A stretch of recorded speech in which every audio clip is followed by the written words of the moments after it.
that I did, and it's all about how to contour your face. This is one of the first videos that I've ever done. It's gotten, you know, a great response, lots of views, but I just wanted to redo it because the lighting and the color was like all kinds of crazy, and I just thought it might be better to redo it. Alright, so let's get started. So anybody can have chiseled features, a slimmer face. It all has to do with having the right tools and products and having the right technique. So first you're going to need a good bronzer. Find one that you really like, but it's most important that it's a matte bronzer, because when contouring you don't want any shimmer. You can leave the shimmer to your highlight, or if you have more of a bronzing powder that you like to put on your cheeks to give it a nice warm glow, that's fine, but you really want something that's matte. So what I use is Harmony Contour, or it's actually a blush by MAC, but it's a very nice medium toned brown. So there's a couple different brushes that you can use. My favorite to use is this Trish McEvoy brush. It's called number 37 bronzer, and it's got like a pointed tip, and it's tapered along the sides, and it just works perfectly to get, you know, in the hollows of your cheeks. Also, you can use, if you have, maybe you just have a blush brush, you can use a blush brush. This again is another Trish McEvoy. It's called number 28. It's the sheer blush.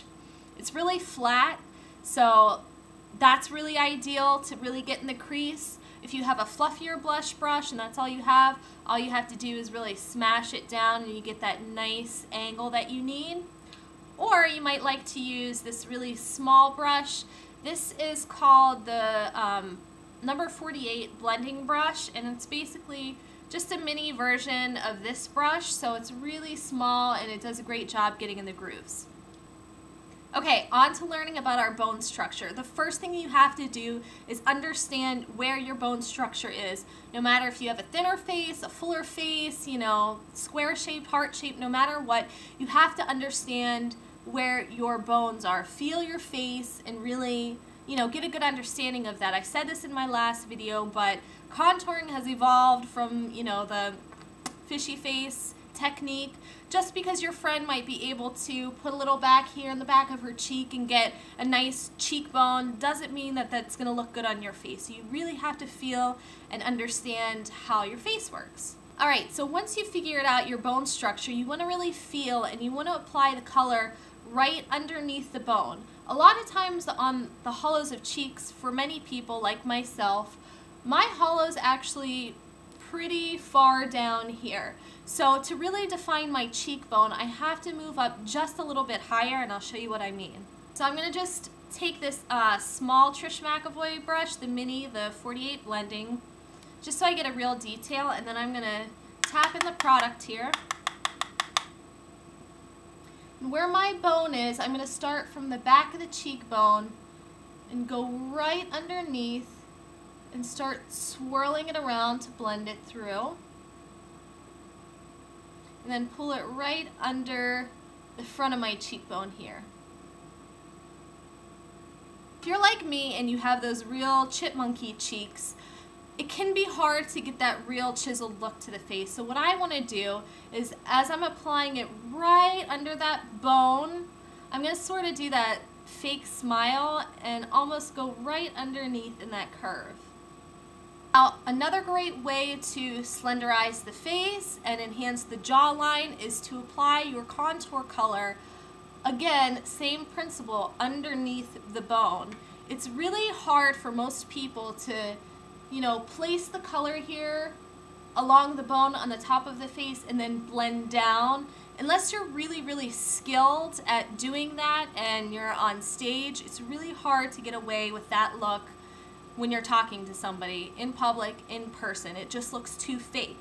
So what you want to do is, again, feel where your bone is, and you're going to apply it underneath where your neck is. So you're going to apply that color and continue to blend into the neck.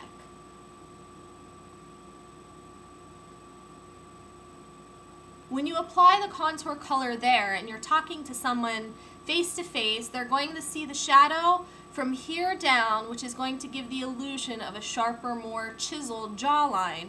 So that's ideally the best way that you're going to slenderize that area, is by applying the color under the bone on the neck and then blending downward. Another great way to slenderize and add a lot of warmth to the face is applying the color along the hairline. So you're just going to want to apply this really closely and then down through right above the peak of the eyebrow, and just really make sure it's blended. Now, like I had mentioned in my last video, which is really important to remember, contrary to popular belief, you don't want to apply your contour bronzer in this temple area right here.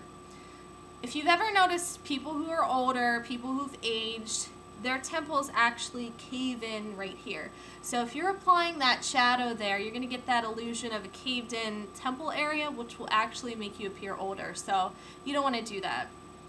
Now, if you want to slenderize your nose, you can contour the sides of your nose. A good way is to just smash that brush to get it really, really narrow, dip it in a little bit of the color, and you can just make a straight line down the sides of the nose and blend outward. And it really depends on the type of nose that you have. For me, it's very, very narrow up here, so I don't want to bring this contour all the way up to my brow just because I don't need to make that any skinnier. I could add a highlight to that to actually more even out the shape of my nose.